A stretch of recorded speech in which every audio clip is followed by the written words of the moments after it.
everyone.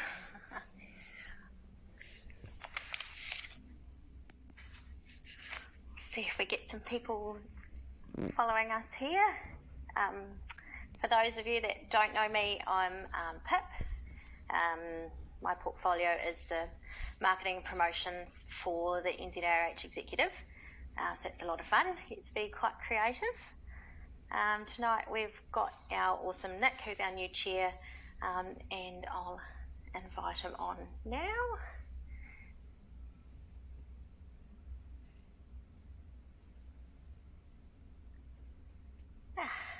Right. Hope everyone's keeping warm. It's certainly getting a bit cooler now. Hey, Nick. Hey, Pip. How are you? I'm good, thank you. Good. I kind of feel like you're out of your pajamas. I feel like you're almost living at my place, so I sort of see your face 2 or 3 times a day. Yeah, we've been having a few chats lately, haven't we? It's been quite get our teeth into things. We always don't have much time with working on the floor, but this lockdown's actually been quite good for NZARH. Get all those extra things done that you sort of don't get done on a daily basis otherwise. So yeah, just sort of saying to a friend today that my life has changed from being like scissors and combs and all the rest of it, paperwork like this that we've got to kind of sort through. So I don't know how we manage to put a job in when we do manage to go back. I know. So, it'll be a nice change though. I miss foiling for some reason. I'm craving to do foils. Right. So yeah, we've had quite a few questions come through, and we've been doing quite a few bits and pieces, leading up to this, where life is at level 3.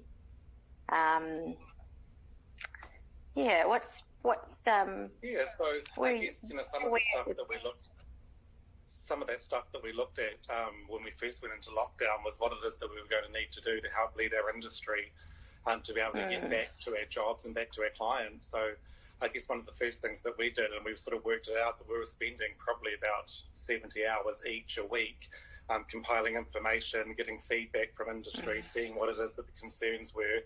And so sort of being able to do that and see where it was that we needed to lead the industry and involving ourselves with government departments, which of course, even like they released today, they said that MBIE had 20,000 emails about what it was that they could do about online stores. So, when you kind of say they haven't emailed me back yet, it's been 2 days, you can kind of see why when they've had 20,000 emails. Yeah. You can, hey. And I panic. So that was one of the things that we set out doing. So what we wanted to do was make sure that we were leading the industry, hairdressing and barbering, and being able to give some really good sound advice. So I guess weighing up as small businesses what it was that we needed to do, and remembering that everybody that is on the association, we are actually hairdressers as well. So, we work in businesses, or we have businesses, so we understand what it's like to not be able to go to work and do something that you absolutely love. So we wanted to make sure that we could get our members and the wider hairdressing and barber industry back on board into their jobs again, and back seeing their hair family, the whānau, and of course the communities that we all sort of service within hairdressing. One of the things we need to make sure that we were doing was doing that safely. So that's when we set absolutely. I think it's key, right? So, I think we've got a responsibility to do that, and so sometimes as hairdressers we get all emotional about it and we just want to do it. We do. We do. We've got to sort of sit down and pull the highlighter pen out sometimes and highlight, to be creative that way and just see what it is that we do need to do. So some of the stuff that we worked on was, and I think it was last Wednesday that the Prime Minister announced that industries and businesses needed to look at business planning to see what it was going to be like for them to go back to industry, to be able to get back into their jobs again and sort of have a plan around that. So what NZARH did was, we'd actually done a little bit of work beforehand, and so we took the alert levels and we put an extra column down the side of it. And so what we did is we sort of compared what it was that the government directive was, what we could be doing at that point, to see how it was that it would impact the hairdressing life. So so for hairdressers and barbers, we sort of could give quite as much as we could, guidelines on what it is that was going to happen around that. So that was a really good tool for us to have, so we could put that out straight away on Thursday. Yeah. So people had the weekend to be able to look at that and see what they thought. We didn't obviously think that that Auntie Jacinda was going to say yesterday or the day before that on Thursday we're going to be announcing what it was that it looked like life on level 3, as we like to refer to it. So we weren't sure whether we were going to be able to go back. In some ways we were hoping that we would. But we only wanted to go back to a safe environment. And for us, now that the decision has been made, it's kind of almost been taken out of our hands because we can't work within the confines of what it is that the guidelines for health and safety are saying. So that really brings us to our first main question. And this is something, 30 different ways from the many comments we got, which was great. And we really appreciate everyone's support, but also interaction with everything we've been doing lately. And that was, can we work, can we operate our salons or barbershops? Can we operate as a hairdresser in any way at level 3? Yeah, so I guess the thing is before we were really vague about this, and it kind of gave a few guidelines about what essential workers were and what an essential industry was, and we've sort of seen people being able to go in and out of what that is that actually means. So the great thing around this is that it's actually been named that hairdressers are not allowed to operate a business. So I've had questions about asking whether if you're a mobile hairdresser, is that all right? Or if you've got a salon that's a registered salon and it's in your home, is that all right? The answer is no. So no hairdressing at all is allowed to take place. So the reason for that is that one of the, some of those guidelines that they came up with was, what is it that you can safely do within your industry? So some of the guidelines around that were, the 2 metre rule for everybody else. But when they're saying when you come back to work with your work bubble that they talked about today, you're allowed a metre distance between you. So you're allowed to sort of almost like shrink that distance.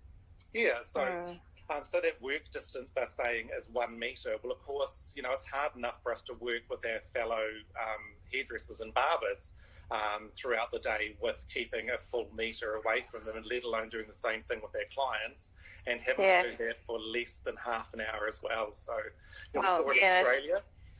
We saw in Australia that they campaigned against their industry staying open because it is actually an essential industry and they really wanted to close, and so they canvassed the government about that.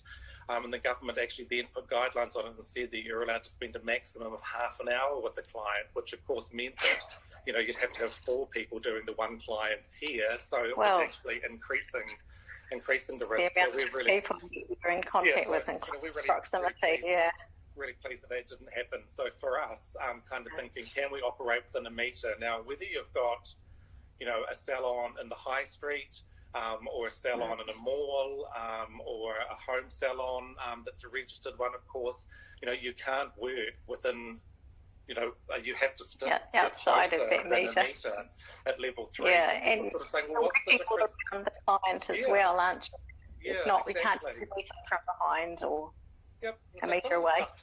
Some of the stuff around that as well is, I guess, we might know that we've been really safe in what it is that, that we've been doing with our own bubble at home, but it's taking other people's word that they have actually been doing what it is that's needed as well. And remember that the symptoms can take about 7 days, or people can be asymptomatic, so you don't know that they've got any symptoms, and then you can end up with, that one person that you've done their hair in the morning, and you've ended up with COVID-19 for the next 7 days that you've been doing people's hair, they can get the same thing. So, we just didn't want to... just continue things. And what we don't want to happen, of course, is to end up going back up into level 4 and lockdown again if we, when we get to level 3. So that confirms it's no hairdressing or barbering operating in any capacity. Level 3. No hairdressing, and we know what it's like for hairdressers and how we are with their clients as well. We get to know them really well. So if you're in a barber shop, for example, it's about every 2 or 3 weeks people can be coming in for a haircut, and you know them really well. And so sometimes they put pressure on you. Today I think I received about 5 messages straight away after the announcement. Oh, so can you cut my hair? And it's like, no, because we're not allowed back. So we've just got to remember. We want to, but we can't. We We have to keep safety in mind. Yep, we want to stay safe. So, I guess Absolutely. that's the thing, that making sure that we're operating at a safe level when we do that, so we're not putting people at risk. So as an industry, we need to really get behind this and make sure that we're not doing it. So, so it is making sure that as an industry we can survive this, that we can do it, that we can stay in the salons that we're working in, that we can actually get back to business as quickly as we can. Being safe and going hard. Exactly. I guess it's that whole, they talk about the short-term pain and long-term gain. It is like that. It might be terrible that we've been in lockdown for almost 4 weeks so far. When you look at what's happening with the amount of work we're getting done is amazing. But when you look at what is actually happening with the curve, they talk about flattening the curve, and there's reports coming from around the world that, we're not just flattening it, we're sort of smashing it and squashing it. So we're sort of seeing that across the board, on the main majority of it, New Zealanders have been following those rules. And I think being led by a government that is caring but still really firm and inclusive is a really good thing. And that's what it is that we're trying to do with our industry, obviously, with hairdressers and barbers, also members and non-members. We're giving people the same information. And I guess it's whether you're a one-man band or you've got a salon staff of 20 or 30. So we've got to be able to have those rules for everyone. Yeah, we've just got a question that's popped up while we're going here, just relating to level 3 and if wearing PPE, so I hope I'm taking this right, if wearing PPE would make a difference to working at level 3. But I guess that comes back to the same 1 to 2 metre social distancing rule. So they talk about whether you can have the appropriate equipment. This PPE equipment was one of the things. So there was the distance that you had to work from somebody, the amount of time that you were going to be in the vicinity with somebody, whether you can contact trace all the people that you've come into contact with. And then the last one, I think, was that PPE. So, and also that we're not an essential service. So while the Ministry of Health would consider it okay for essential workers wearing PPE in close proximity, we're not an essential service, so it's still social. Yeah, so that's not really required. And I guess some of the stuff is, and we've seen from the health sector, people are saying that they're not getting the correct PPE. But PPE, remember, could just be a pair of gloves, or it could be gloves that needles won't go through. It could be just a mask, or it could be a full shield mask. It could be an apron, or it could be one of those big white boiler suits that you've got to get around looking like an astronaut. So, I want a pink one. If we have to wear those, I want a pink one. Yeah. So there is a range there. Get us some pink ones if we need some. Exactly. So there is that range there, and of course, for us, we might, when we get to level 2, we might have to use PPE. Obviously, it's not going to be the full boiler suit, but it might be that we have to wear gloves. So that's a really good lead-in to our next question, which is at what level would we be able to go back to hairdressing and operating our businesses and barbershops and salons? Okay, so remember the first sort of level 4 was kind of like a stop everything altogether, and so I think there were only 500,000 people working in New Zealand. So level 3, they've increased that to the essential workers plus those extras coming on board to do like the restaurant work, which of course you can do drive-through now. You can do the food industry a little bit more, click and collect, some retail, but you're not allowed people inside your store. So some of those things that they're doing are all of a sudden doubling the amount. So going to level 3 means that they're actually going to be 1 million. So, we've gone from 500,000 to 1 million workers out there. And so putting people back into that space at a gradual kind of amount sort of makes a little bit more sense. It's like turning the tap on full bore to fill your sink up, and by the time you turn it off, it flows over the edge and it's too late. You've got a big mess. So it's it's that same kind of thing. We don't want to cut people 3 or 4. Exactly. So just I guess the government are making sure that when we do return to work, that we're doing the things that we need to at the appropriate time. So at this rate, it looks like the work that the Hairdressing Association have done on behalf of the hairdressers and barbers out there has been fairly standard with what it is that the government are saying. So it's good homework on our part. So we can give the industry some really clear instructions on what it is that it'll be like when we get to level 2, because they're saying that at level 2, the restrictions will be a little bit less. So I think they're talking about still some physical distancing, but we might just be able to have some PPE that we're wearing. So for us, it might be that we wear gloves, maybe. Because there's still a bit of work around that, and the World Health Organization has come out and said that sometimes wearing masks is actually worse because it's really uncomfortable, and so you're touching your face more to move it around, and so that transfers more. Some of the other things that people have said is, once we get our environment in the salon space is nice and cleaned and the level that it should be, it might just be required that at level 2 that we put gloves on. But then our clients, when they walk in, so that they're not bringing any of the germs or the bad nasties from outside where the areas they've been, that they're sterilising their hands and putting their gloves on so that they're coming into an environment that's like that. So that's one of the examples that we've been given on how it is that, work for us could change. Obviously, one of the big things is magazines. We've taken magazines away. We don't know when they'll be able to go back. Interesting thing is people kind of, I know that when we sit in salon, I'm really sorry we don't have any magazines, but we're just making sure that you're not thumbing through everybody else's germs. And people said, I hadn't even noticed that they weren't here. So they were using their own stuff. So for us, it might end up that we don't, that we don't do that anymore. So it might change. It might change, and I mean the information that we gather. We're not just searching in the dark and going, oh, this looks good. We are consulting with the right people and chasing up everything we can to make sure it's confirmed as much as possible. It is. It's like, we've all said about that client that rings 10 times to see if you've had an appointment. So you've said to them that you're going to call if their appointment time changes, that they could have something earlier. And they just keep ringing you about it. Is there anything earlier? Is there anything earlier? I kind of feel like that when we're getting a hold of the people that we need to get hold of, because I keep sort of emailing the same people about the same stuff, on the phone to people, talking to them about the same stuff, kind of thinking they'll be thinking, oh my God, here's that hairdresser again, wanting to ask more questions. But just kind of figured that to keep our industry safe, that's what it is that we need to do. So we've been working with some government departments on that. Sometimes we've been getting answers fairly quickly. Other times we don't know because some departments, they've been so overwhelmed that they've actually seconded people from other government departments to help them with those 20,000 emails that they've been getting. So, yes, we found that. So we do comb through the stuff. I think the great thing about the association executive as well is there are 6 people on the executive that have different roles within industry, and so any decisions that we're making, we come back and we go, okay, how would that impact our business? How can we see that other people could do this?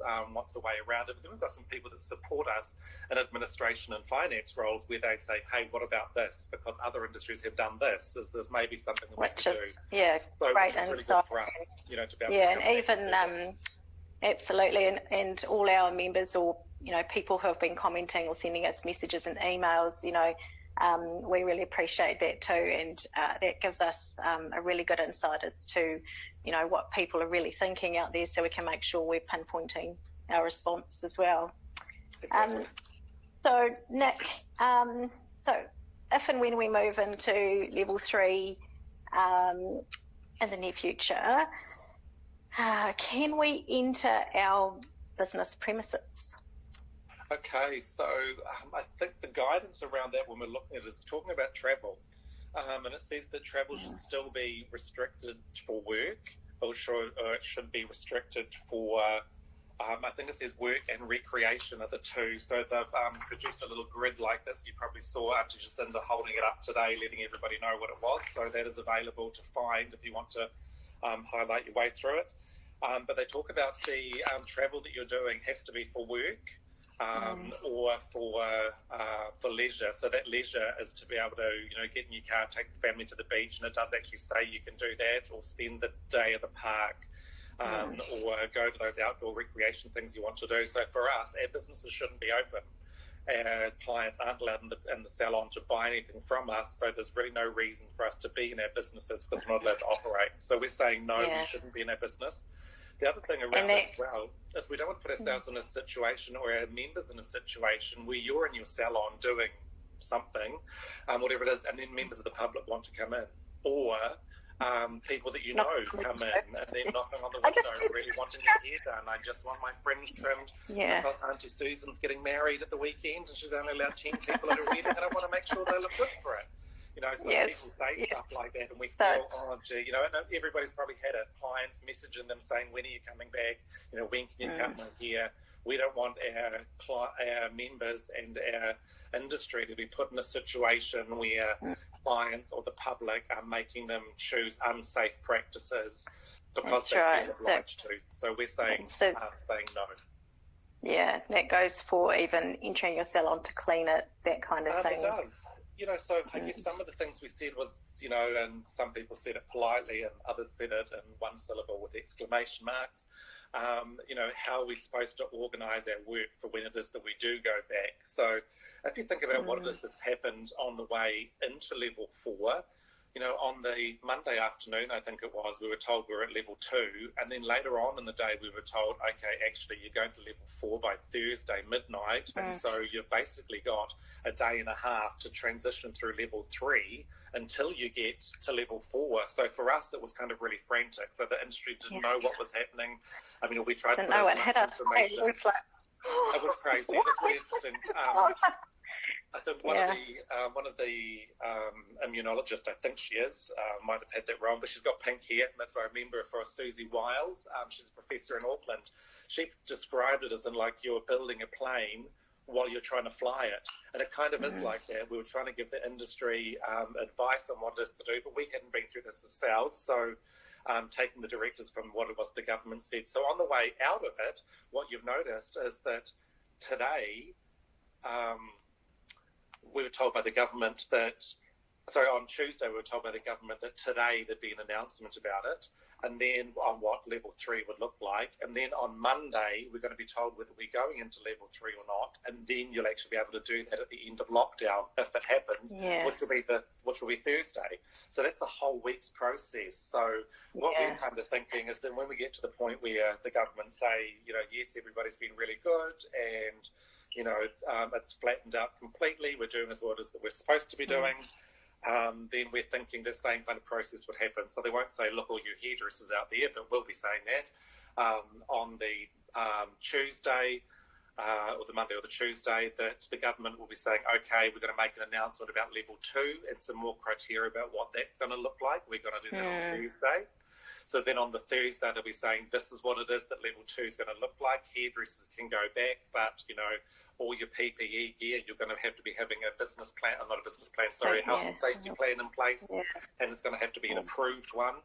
And once you've got that, then we can go, they'll go, okay, we'll make that decision on Monday, whether you're going to do it or not. And so then you will have from that Monday again till the Thursday when you start trading. So I would imagine that would be the Tuesday, Wednesday.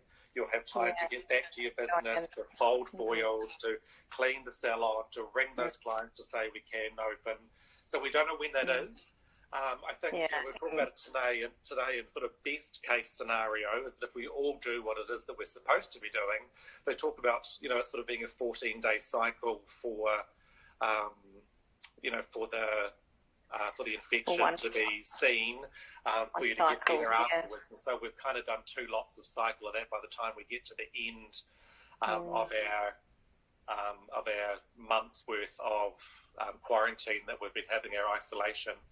So after that, I would say they might start working in 14-day cycles again. So I would say the minimum we're just surmising that there's nothing confirmed out about those. Nothing at all. We haven't been told that. That would be like a guesstimate. So we're just thinking that when, you know, after level 3 and then getting to the point where they say they will be announcing what level 2 looks like, we're surmising that there will be a couple of days lead in and when we'll know what to put in place. You know, I think the stuff around that as well is that, like, now that we're kind of getting ready for level 3 to happen next week, and although we're getting ready for it, we still haven't actually got the announcement that it's definitely going to happen, but we're still getting ready for it. And I think that's what it is that we need to do as an industry. You know, we've shown that we can do that already, by making sure that we had a plan already. So I guess Actually, we've already done that. So we have, just get that plan together for level 2 next. Wow, yeah. That'll be exciting. When we're at that point, we'll just be like, oh. So another big question for if and when we go to level 3 is who's going to be policing the businesses and people who aren't trading how they. So I guess we have had that. What I like to think about is integrity. I like to think that we work in an industry that has really good integrity. Integrity means that you do what it is that you're meant to do, even though nobody's watching. So as little kids, are they going to behave themselves when you're watching or when you're not watching, kind of thing. So, as adults, that's what it is we need to do. We've been told these are the rules. We need to follow them for best practice to get out the other side in one piece. I think the big thing is that if people do flout the rules, what we're kind of worried about is that if one does, so that doesn't mean that everybody else is going to do it, but there are actually some rules around that as well. So, sort of people say, oh, you're not going to do anything about it, you can't do anything about it, or, nobody's going to police it. The big thing you might have seen about the civil state of emergency that's been declared, and it gets declared, I think it lasts for about 3 months, I think the setting is, but every week it gets extended. So it goes for 7 days that you're in that state. So the state of civil defence actually triggers the, depending on whichever industry it is, at the moment it's health. So it actually triggers the Health Act. So the Health Act 1956, which is about 130 different sections of it, says what it is that can and can't happen. So all of a sudden, the medical officers are actually running the country. So that's why you'll see Dr. Bloomfield, Ashley Bloomfield, with the Prime Minister every day, because it's actually under his jurisdiction on what it is that's happening. And so that allows it every 7 days to be extended. So the other thing that happens is then at your local region, you've got medical councils or public medical health officers at a regional level that then have those same powers. What they can also do is second the police. So the police end up having the same powers to do the things that they can normally do. So, some of the scenarios that could happen is if you're found to be doing that, you can be arrested and you can be put in prison for 6 months, a fine of $4,000. But I think the worst one is that you could actually kill somebody. So I don't know whether I could live with myself thinking that I did Auntie Jones here for a wedding, but at the same time, I actually ended up getting an infection that I've passed on to everybody. So that is the worst I thing think to is think about. Absolutely the underlying factor is even if you are a home business and you're just working on one client at a time, you're in contact with a different person each client, and you don't know who else they've included in their slightly bigger bubble at level 3, and then that just passes and, someone could die out of it. So that's why, because we have to be in that close proximity to do our jobs, we can't operate at one of level those 3. figures around that as well is they kind of looked at the flu, because everybody said, oh, isn't this just like the flu, like the ordinary flu? So they looked at the transmission rates for flus, and the transmission rate was 1.3. So if I had the flu, then I'm infecting 1.3 people. So when you've done that 10 times and the other people have done it, you've actually infected over a 10-time period that you're contagious. I think it's the equivalent of about 15 people that you've infected roughly. Because that's happened. With COVID, it's 4.1 is I think the amount. So it worked out something like close to 50,000 people that you can infect in that same 10 cycles. So, for us in salon, that was one of the things that we looked at. If we went back at level 3 and we didn't have the appropriate measures in place, that was going to be the equivalent of 500,000 people coming through salons and barber shops in the first week. And imagine if a couple of those people ended up with COVID, we'd pass it on to all the rest of the clients for the next following 4 weeks and would end up at level 4 again. So that's why we're saying to our industry, please follow the rules. Somebody's just said, why aren't you the Minister of Health, Nick? That's very funny. I think that's James and Auckland. With the beard, apparently. So, no clippers, so that's why I'm looking like this.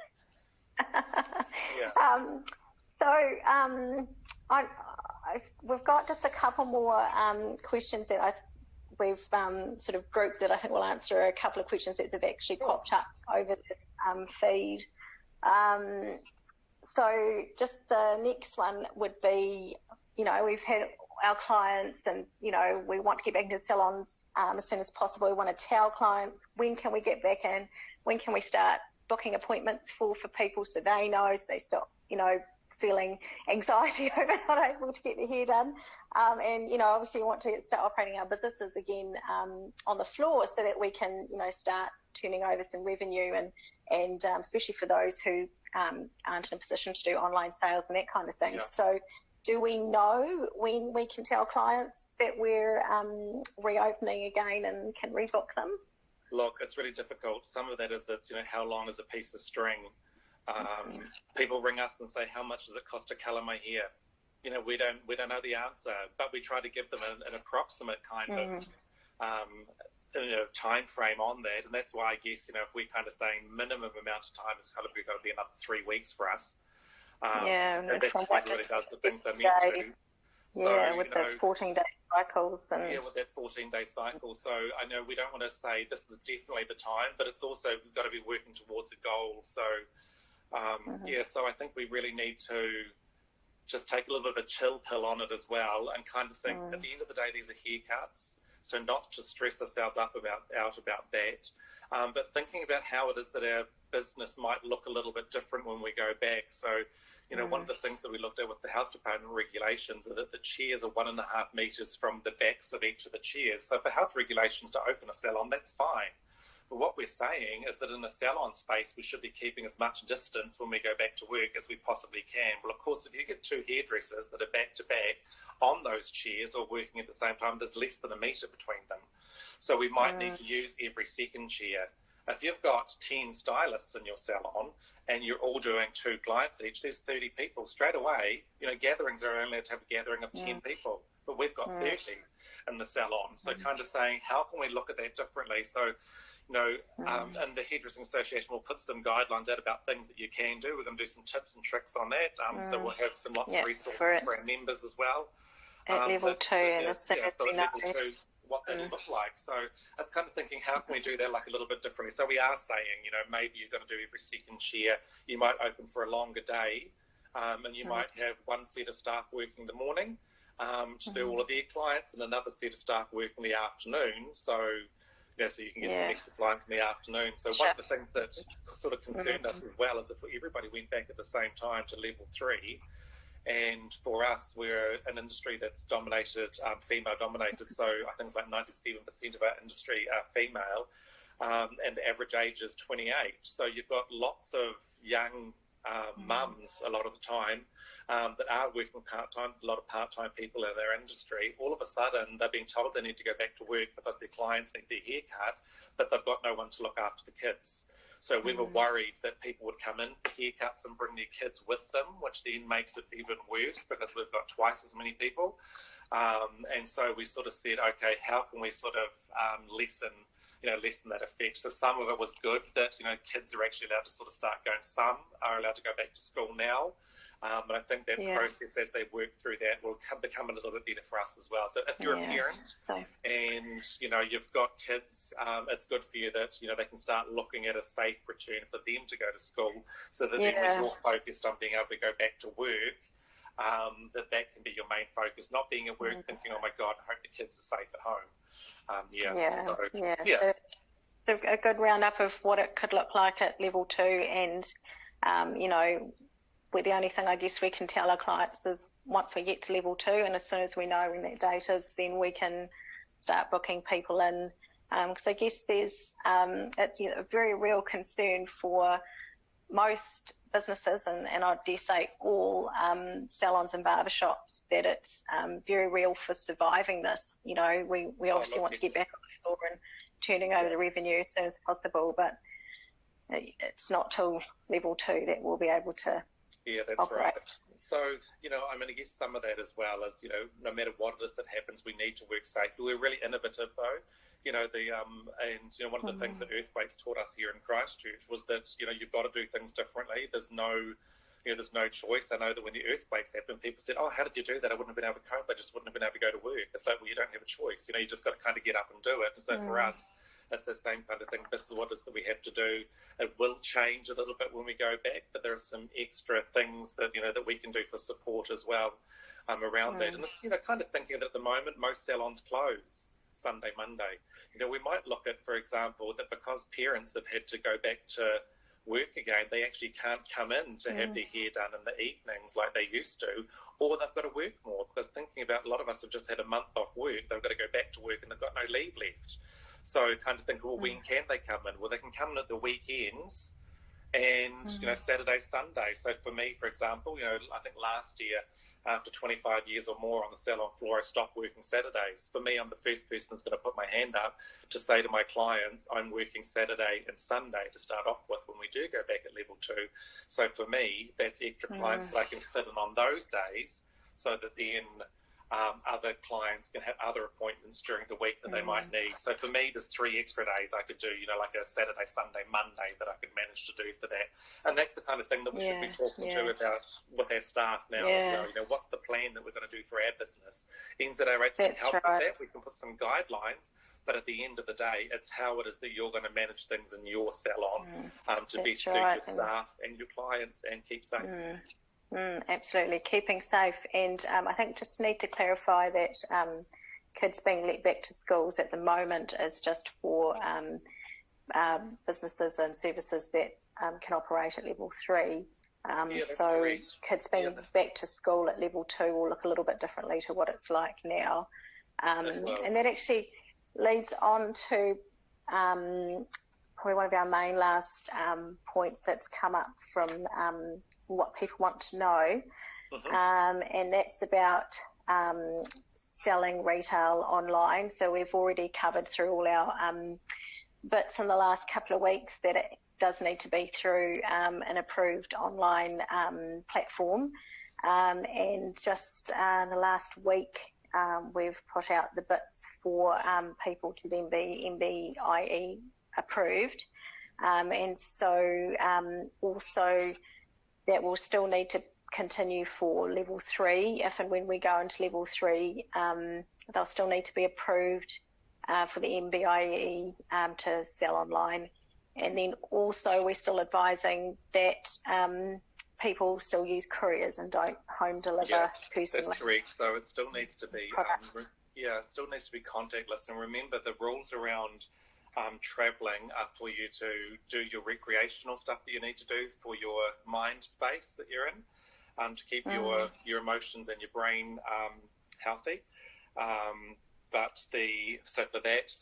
for work. So we're not actually meant to be working at level 3, so we shouldn't be going in and dropping our stuff off in somebody's letterbox on the way home kind of thing, because that just increases the risk of contamination So the other thing to actually think about around that as well is I was noticing today when I was looking at the forms, and it had the restrictions on the things they can do at different levels. So level 4, there's actually a restriction on lots of freight. So lots of freight are on restriction. Level 3, that comes off. So our companies can now actually start, if we need to order something from them on level 3, they can actually start getting things to us. So that's actually really good thing to think about as well.